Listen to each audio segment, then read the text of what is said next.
With a tennis racket or tennis ball in his hand, 9-year-old Landon MCLEMORE is all smiles.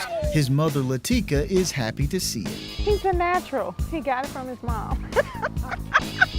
No, he loves tennis, so I'm glad that he's pursuing it. He's kind of a tough one when it comes to picking sports, but he's really enjoying this, and the coaches are excellent. They're at the Kimberley Park tennis courts for the Tuesday evening tennis camp. They can get a little closer. Oh, man! It started last month and runs through May 21st. Children ages 7 to 12 receive basic tennis instruction for the 5 weeks for just $25, and it's off to a good start. There we go, got out the end, last one, gotta hustle. Last week we had 20 kids here.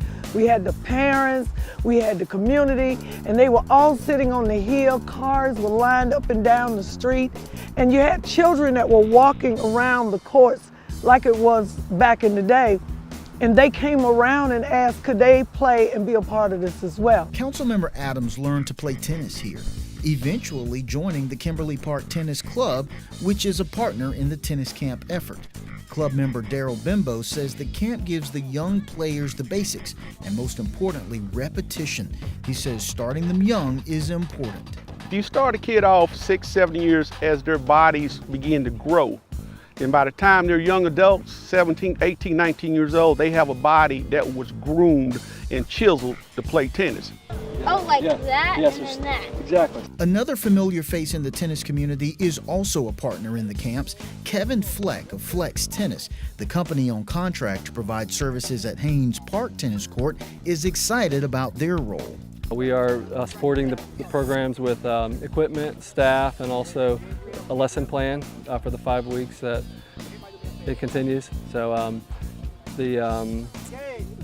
our goal is to give the opportunity to as many kids as we can. And what you see happening here at Kimberley is also happening across town. We're also doing it on Thursdays at 6:30 at Helen Nichols near Carver School High School on Carver School Road.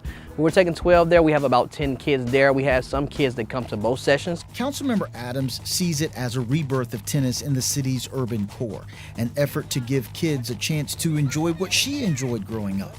Instructors say there's enough room in the game of tennis to satisfy all types of players. We want to give them the opportunity to learn the game, to exercise if that's what their goals are, have fun, or even one day maybe even get a college scholarship through it. And that aligns with what LATEKA wants for Landon. We'll see. We'll see where he go. He's still at the age where it can change, but right now he's enjoying it. And I would just like to see him remain physical at this time.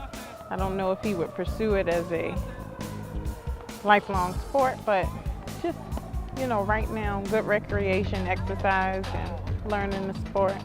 The program ends in May, but staff is working on creating other tennis activities in Kimberley, Helen Nichols, and Haynes Parks. For WSTV, I'm Ed McNeil.